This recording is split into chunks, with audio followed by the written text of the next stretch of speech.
أمتي أحسن. أفضل أعياد أمتي. لاحظ سيدي الكريم، هم حتى لفظ العيد ما يتحملوه، ولهذا اثنين من علماء مدرسة الصحابة، يعني هم كثيرين بس أنقل لك يعني رأي اثنين من علماء مدرسة الصحابة، النويري والمقريزي، عندما يصلان إلى عيد الغدير. في نهاية الإرب في فنون الأدب الجزء الأول صفحة 177 في ذكر الأعياد الإسلامية يقول النويري: قال: وعيد ابتدعته الشيعة وسموه عيد الغدير، وسبب اتخاذهم له مؤاخاة النبي لعلي بن أبي طالب يوم غدير خم. أصلا هو ما قال التاريخ، لأن حديث المؤاخاة في بداية الإسلام كما تعلم، في بداية الهجرة المباركة إلى المدينة، وغدير خم في نهاية حياة النبي الخاتم صلى الله عليه وسلم. أحسن. هذا النويري. المقريزي في الخطاط يقول: المواعظ والاعتبار بذكر الخطط والآثار صفحة 230 طبعة نوادر الأحياء في لبنان، يقول: عيد الغدير لم يكن عيدا مشروعا ولا عمله أحد من سالف الأمة المقتدى بهم، وأول ما عرف في الإسلام بالعراق أيام معز الدولة علي بن بويه، فإنه أحدثه سنة 352 فاتخذه الشيعة من حينئذ عيدا. طيب، وعلى من تقرأ مزاميرك يا داود؟ يعني شو تصور هذا النويري أو المقريزي أنه الله عز وجل شاء بعظمته بحفظ حديث الغدير أن دعا نفس أصحاب مدرسة الصحابة علمائهم أن كتبوا في الغدير ووثقوه، وتواتر خبره بأكثر من 110 صحابي. هنالك أكثر من 28 كتاب ألفت عن الغدير. ابن عقدة فقط جمع أسانيد الغدير وطرقه في أكثر من 30 مجلدة. يعني هم تبنوا. أضف إلى آرائهم، وممن رد على البيروني، يعني ممن رد على المقريزي والنويري، جملة من علماء أهل السنة، منهم أولا البيروني في الآثار الباقية في القرون الخالية صفحة 334 يقول: إن عيد الغدير مما استعمله أهل الإسلام من الأعياد. يعني يقول عيد الغدير عيد إسلامي معمول به، مو فقط ينفرد به الشيعة. ابن طلحة الشافعي في مطالب السؤول صفحة 53 يقول: يوم غدير خم ذكره أمير المؤمنين في شعره. طبعا أبيات هاي نقلتها ذات مرة البيهقي، يقول: ويجب على كل محب لعلي عليه السلام أن يحفظ هذه الأبيات.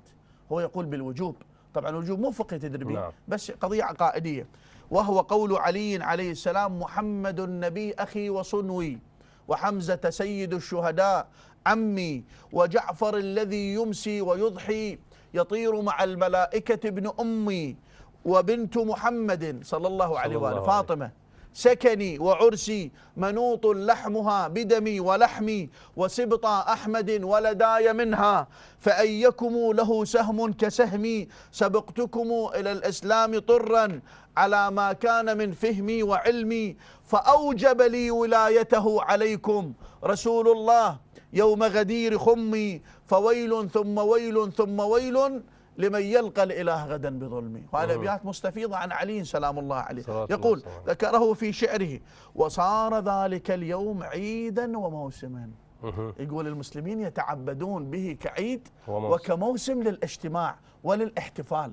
للأسف اليوم أكثر من مليار سني في العالم ترك هذه السنة النبوية. هذا ابن طلحة الشافعي لم يكن شيعيا، لاحظ، البيروني لم يكن شيعيا. مليار سني في العالم تركوا سنة النبي صلى الله عليه وآله بعدم الاحتفاء بيوم الغدير، وهو عيد للمسلمين.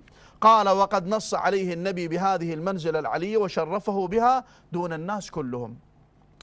يقول أيضا في صفحة 56: وكل معنى أمكن إثباته مما دل عليه لفظ المولى لرسول الله صلى الله عليه وآله فقد جعل لعلي، وهي مرتبة سامية ودرجة علية ومكانة رفيعة خصصه بها دون غيره، فلهذا صار ذلك اليوم يوم عيد وموسم سرور لأوليائه.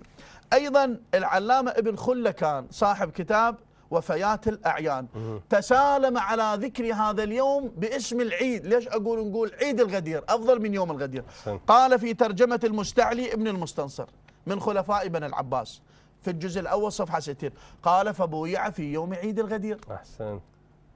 وهو 18 من ذي الحجة سنة 487. وقال في ترجمة المستنصر بالله العبيدي: وتوفي ليلة الخميس ل12 ليلة بقيت من ذي الحجة سنة 87 أو 87 و400. قال: قلت أي ابن خلكان. نعم. وهذه الليلة هي ليلة عيد الغدير. شوف هو يأتي بلفظ عيد العيد. نعم. أي. ويقول في الجزء الخامس صفحة 230: خم بضم الخاء وتجديد الميم. نعم. ورأيت جماعة كثيرة يسألون عن هذه الليلة متى كانت، وهذا المكان